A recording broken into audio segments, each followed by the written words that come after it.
As principais narrativas da esquerda brasileira e de alguns dos ministros do STF foram simplesmente destruídas, esmagadas, nos poucos minutos em que microfones foram deixados nas mãos de Janja e de Felipe Neto. No vídeo de hoje eu vou mostrar para você as tentativas de lacração desses dois nesse último final de semana, como isso impacta nas mentiras que são utilizadas para criminalizar a direita brasileira. Vou mostrar ainda uma pérola de Janja em uma entrevista que, sinceramente, foi a maior de todas até hoje, e ainda o novo luxo que ela está exigindo que seja bancado com dinheiro público. Bom, vamos lá. Ainda estávamos no mês de outubro quando saiu uma notícia de que os diplomatas chineses, de posse de um dossiê das intromissões de Janja no governo brasileiro, deixavam claro ao Itamaraty que não queriam improvisos além dos protocolos na visita de Xi Jinping ao Brasil. Eles determinavam ainda que a primeira-dama não poderia participar de reuniões fechadas dos presidentes com os seus assessores, onde a agenda bilateral é revisada. Pois é, os chineses pareciam estar prevendo as inúmeras presepadas que Janja protagonizaria ao longo dos dias de eventos relacionados ao G20 no Brasil. Se bem que, com base no histórico, qualquer ser humano em sã consciência já poderia imaginar que alguma gafe sairia dali, só não imaginávamos que seriam tantas em tão pouco tempo. Começamos por aquela que você já deve ter visto nas redes sociais, do ataque dela a Elon Musk. Era essa consideração que eu queria fazer, que esse tema a gente colocou aqui no CRIA. Alô? Uma buzina de navio. É o Elon Musk. Eu não tenho medo de você, inclusive.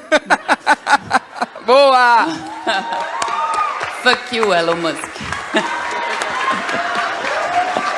Pois é, como se não bastasse o vergonhoso comportamento da primeira-dama por si só, agindo como se fosse uma adolescente rebelde compartilhando a sua revolta nas redes sociais, ainda há a ironia do fato de que essa declaração foi feita justamente em um evento onde estava sendo discutida a narrativa da necessidade de regulamentação das redes sociais para combater a desinformação e o discurso de ódio.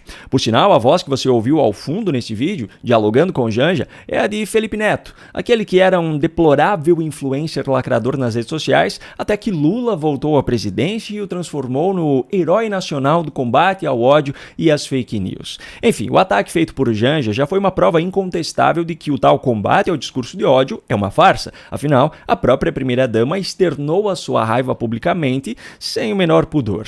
Mas esse foi apenas o começo. O vídeo de Janja dizendo "Fuck you, Elon Musk" chegou ao bilionário empresário, que integrará inclusive o governo Trump a partir de janeiro de 2025. Diante do vídeo, Musk apenas riu e comentou: eles perderão a próxima eleição. Mas aí entrou em ação o super-herói do combate ao discurso de ódio, Felipe Neto, que não poderia se omitir diante de uma situação claríssima como essa. Só que, em vez de combater o discurso de ódio praticado por Janja, para ser coerente com os seus discursos, ele endossou o ataque. Além de publicar ele próprio no seu perfil na rede social X uma foto dele e de Janja com a legenda "Fuck you, Elon Musk", que é justamente o dono da rede social em questão, Felipe Neto ainda respondeu ao comentário de Musk sobre perder a próxima eleição, dizendo: veremos, tente interferir, eu imploro, apenas tente. Agora vamos analisar aqui esse comentário. Primeiro, de que forma Elon Musk poderia interferir na eleição presidencial brasileira de 2026? Fazendo campanha para um candidato, como ele fez para Trump em 2024? Não há absolutamente nada na legislação brasileira ou no mundo que possa impedir que isso aconteça. Afinal, se houvesse, Felipe Neto não poderia ter feito campanha para Lula. Elon Musk poderia interferir também usando a sua rede social, o X, para favorecer um candidato, censurando seu principal adversário ou simplesmente favorecendo um dos lados através do próprio algoritmo da plataforma.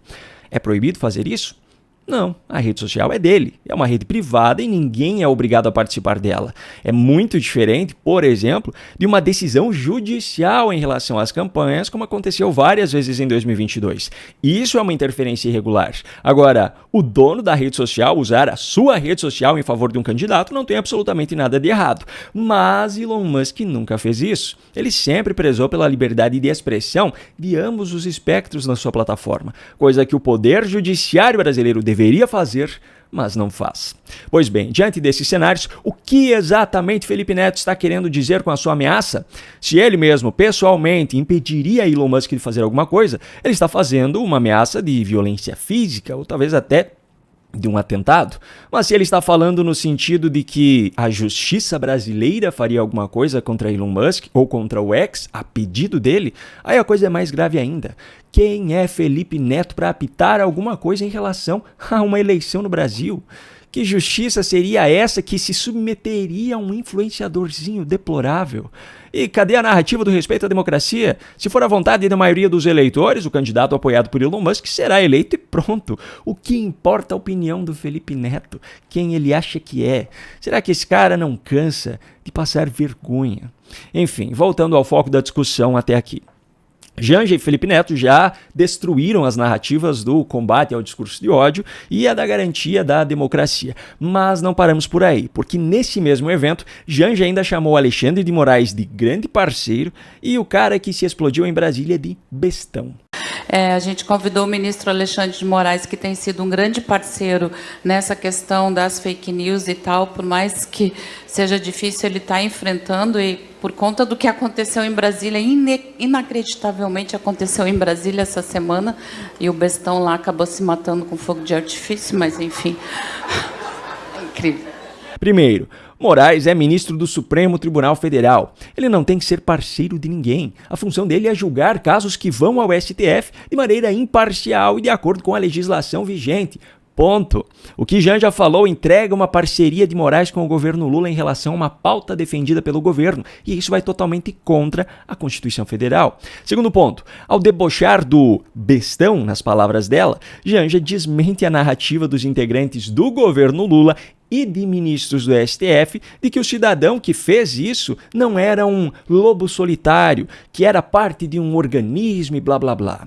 Os mesmos que defendem até o fim que Adélio Bispo agiu totalmente sozinho no seu atentado contra Bolsonaro, mesmo com todas as inconsistências na história, como o advogado caríssimo que já estava esperando por ele na delegacia, agora tentam fazer justamente o inverso contra o bestão, nas palavras de Janja. Só que as próprias palavras de Janja mostram que tudo isso não passa de mais uma narrativa mentirosa. Mas calma, que as escapadas da primeira-dama estão longe de terminar. Bom, a imprensa internacional repercutiu sobre o ataque feito por Janja a Elon Musk. E até mesmo Lula, em um discurso na presença de Janja, deu uma chamada de atenção indireta, fazendo com que ela ficasse com cara de poucos amigos ao fundo do vídeo. Eu queria dizer para vocês que essa é uma campanha em que a gente não tem que ofender ninguém. Nós não temos que xingar ninguém. Nós precisamos apenas indignar a sociedade. Indignar as pessoas que conquistaram o direito de comer. O caso, pelo jeito, repercutiu tão negativamente dentro do governo que Janja desistiu de participar do Global Citizen Now, um evento paralelo ao G20 que aconteceu neste domingo no Rio de Janeiro, e do qual ela seria uma das palestrantes. Pois é, diante dos fatos, eu não sei se foi ela quem desistiu ou se foram os integrantes do governo que desistiram ela para que não houvesse risco de sair mais uma besteira. Até porque não foi só no sábado que ela falou muito mais do que devia. Ainda na sexta, ela ficou irritada com a pessoa da plateia que chamou o festival Aliança Global contra a Pobreza e a Fome de Janjapalooza. Aliança Global contra a Fome e a Pobreza. Quem teve no festival? Janjapalooza. Não, filha, é a Aliança Global contra a Fome e a Pobreza. Vamos ver se consegue entender a mensagem, tá? É isso. Olha, se em vez de usar as estatais, ou seja, dinheiro do povo, para bancar um evento que foi mais um fracasso de público, mas que pagou um cachê simbólico de R$30 mil para cada artista, Janja tivesse usado esse dinheiro para distribuir comida para quem tem fome, quem sabe as pessoas tivessem entendido a mensagem. As pessoas não entenderam essa mensagem porque simplesmente não foi essa a mensagem. A mensagem é que foi um festival bancado com dinheiro público para promover Janja, ou seja, um Janjapalooza.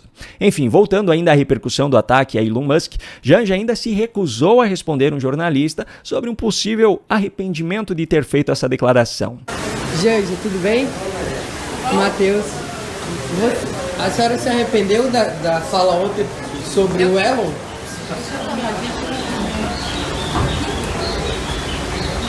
Aqui não, viu? Agora, acredite se quiser, mas ela ainda conseguiu superar todas essas gafes com um argumento usado em uma entrevista.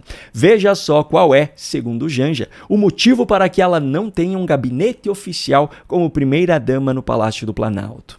Aqui no Brasil, quando cogitou-se a ideia de você ter um gabinete, a ideia foi assim, espancada, foi né? massacrada. Massacrada. Por quê? Por machismo, por misoginia, não só de homens, mas de mulheres, porque mulheres também cometem misoginia e machismo, vamos deixar isso bem claro. Será que ela percebeu que ela está falando que o próprio governo Lula é machista, misógino? Afinal, se eles quisessem que isso acontecesse, que ela tivesse um gabinete oficial, já teriam feito, pois a legislação brasileira pouco importa para o governo e os ministros do Supremo sempre endossam tudo que eles fazem. Será que ela lembra que o Brasil já teve uma mulher presidente? Do partido dela, inclusive. E como se não bastasse tamanha ignorância e falta de compromisso com o mínimo de coerência na sua fala, ela ainda fez questão de chorar as suas mágoas porque o dinheiro público não está sendo usado ainda para sustentar todos os luxos que ela gostaria, como, por exemplo, as roupas que ela usa. Se eu quiser produzir alguma coisa, né, uma carta, alguma coisa, eu pago do meu bolso, isso ninguém sabe, eu pago do meu bolso a produção das coisas, cartão, tudo é do meu bolso que eu pago, porque eu não tenho nada disso, quer dizer, né, as roupas que eu uso, né, tudo sai dali, não tem nada. Então, sabe? Para prestar conta sobre como o dinheiro público foi gasto nas viagens dela, por exemplo, Janja não ocupa cargo público e não exerce função pública. Mas a mesma Janja acha que, além dos móveis luxuosos para o Palácio da Alvorada, dos treinamentos para cozinheiros e garçons, das suítes faraônicas onde ela e Lula ficam hospedados, do novo avião presidencial de R$1,5 bilhão que está a caminho, ela ainda deveria ter roupas compradas com dinheiro público. Pois é, essa é a mesma Janja que promoveu o Festival Aliança Global contra a Pobreza e a Fome, aquele onde as estatais bancaram artistas que não conseguem trazer público aos seus shows, mas não distribuiu um prato de comida para aqueles que realmente têm fome nesse país. Um grande abraço e até a próxima.